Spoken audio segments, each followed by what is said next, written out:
Au village arawak Sainte-Rose de Lima à Matoury, personne n'évoque le sujet, mais l'affaire est connue de tous. Le capitaine du village, envisageant de permettre à un exploitant minier d'occuper et d'exploiter la zone de droit d'usage collectif de la communauté. 30 000 hectares à disposition de l'association des agriculteurs de Sainte-Rose de Lima, située sur la crique Bagot à Roura, où de nombreux orpailleurs clandestins travaillent en toute illégalité. Les négociations semblaient déjà bien avancées, au vu des détails précisés dans la convention entre la société Norca et le capitaine Wingard. La réalisation d'une piste pour permettre l'accès routier au crique Bagot. Une activité légale réglementaire à moindre impact. Le versement de 3% de la production raffinée et l'embauche de jeunes de la communauté. Contacté, le capitaine nous affirme ne rien avoir signé et même avoir abandonné le projet. Mais cette affaire soulève une question.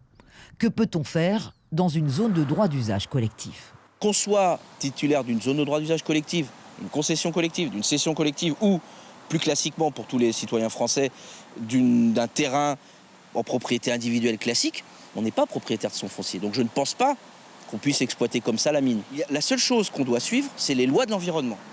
Donc, sur une zone de droit d'usage, on doit respecter les lois liées à la chasse, les lois liées à l'environnement pour ne pas polluer les cours d'eau, voilà. Donc, mais il n'y a jamais écrit nulle part qu'on ne peut pas avoir d'activité économique pour peu que ces activités économiques respectent les lois de l'environnement. Vous voyez? Donc tout ça, ça dépend d'une analyse juridique. Il n'y a pas de jurisprudence vu qu'il n'y a jamais eu de dépôt de plainte, etc. Cette question des droits dans une zone attribuée à une communauté amérindienne peut aussi être posée dans le cadre des concessions collectives. L'Association des agriculteurs arawak de Sainte-Rose de Lima avait obtenu de l'État la concession gratuite en 1993 de ce terrain de plus de 4 hectares. Le capitaine du village, en tant que président de l'association, l'a vendu en 2017 pour 720 000 € à une société antillaise, alors que la commune prévoyait d'y construire un carbet communautaire.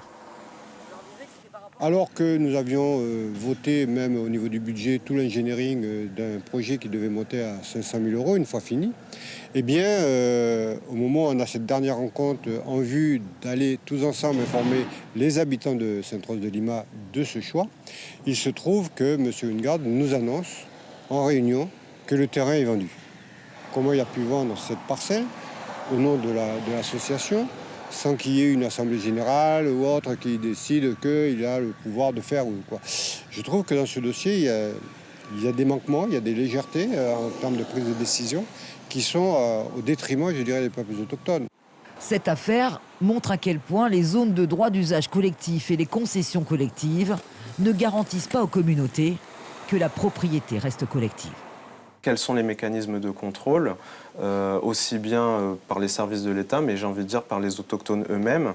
Il faut aussi qu'on ait ce travail-là, nous, en tant que peuple autochtone, de responsabilisation, peut-être par le biais d'une charte qui nous permettrait de nous autogérer et de mettre des conditions selon lesquelles on cède du foncier sur nos territoires. Ce dossier pose donc à nouveau la question d'une réforme plus globale et sans doute plus délicate du système pouvant combiner activité économique et propriété collective.